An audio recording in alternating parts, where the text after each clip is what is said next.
So I know when you're moving to a new town, oftentimes you're like, where do I get all my services from, And so we wanted to shine some light on if you're moving to Portland, Maine, or if you're new to Portland, Maine, we thought we'd shine some light on like some service providers, where you get your utilities and how a lot of other things work. Some quick like utility information. CMP, or Central Maine Power, is the big power company here in the state of Maine.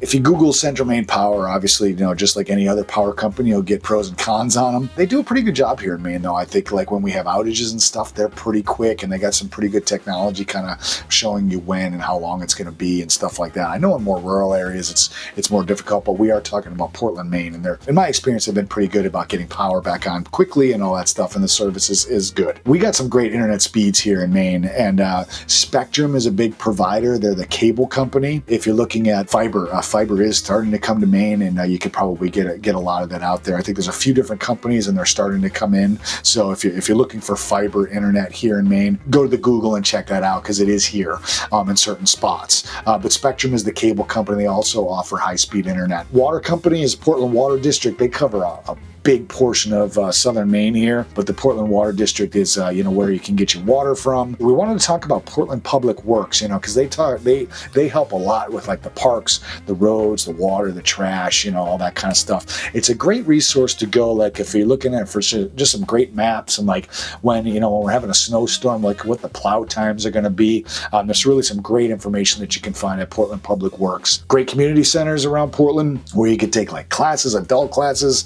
There's lots of great events, lots of great things that you would find at any community center. Play lots of different sports there. I'm sure you can find pickleball just about everywhere. I know this is just a grocery store, but I'm going to talk about Hannaford. There's a few of them sprinkled around Portland, but Hannaford's a really great grocery store, and you could do grocery delivery. You could do pickup. Hannaford on the go, I think it's called. You can place your orders and they'll just bring it out to you. It's really nice. They got a bottle return program called Clynk, which is really nice, like a bag program. Like you fill up the bag, put your little sticker on it, they scan it, it goes to your account, like that type of thing. It's really nice. A lot of like fundraisers use it, and also like if you're just returning stuff from your home, it's a great service there. But Hannaford grocery store is really great.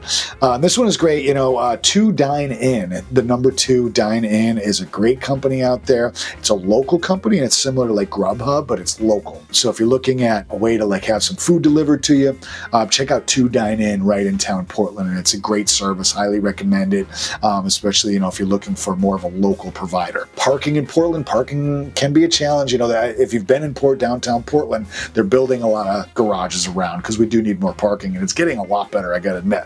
Portland does have a great app called Passport Parking, for like paying for meters. So if you're pulling up and you hit a meter spot, you can just pull up the app and go for it. Me and the family were driving downtown Portland to go to an escape room.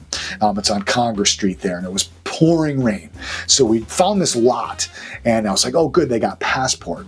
So I jumped out, it was pouring rain, I'm looking at the sign, but I pull up the app, and I didn't have my reading glasses on. Again, it's pouring, and it's like, oh, how much time do you want? So I just filled it up, and off I went, because a lot of these meters are like 2-hour max, like that type of thing. So I just filled it up, hit go, blah, blah, blah. So the next day I checked my credit card, and I got billed like $400 or $500. The lot that we pulled into was actually an overnight lot. So I ended up calling them. They took care of it. They were really great. I was surprised, but they did. They were like, hey, I understand, blah, blah. And I ended up getting a refund, which was awesome. But anyway, be mindful of where you are and make sure you're paying attention to the app. I'm going to blame it on user error, but hey, I just wanted to let you know about that. So anyway, last thing I wanted to let you know about, it was a service called Easy Pass for the Turnpike. Like if you're going on 95 and there's tolls to pay, Easy Pass goes up on your windshield, calculates it, bills you, you can kind of fill up the account type thing, and it bills you as you go type thing. Really great, so you don't have to worry about staying in line to pay your tolls. That's a great service to have if you're living in Portland, Maine, doing any kind of commuting.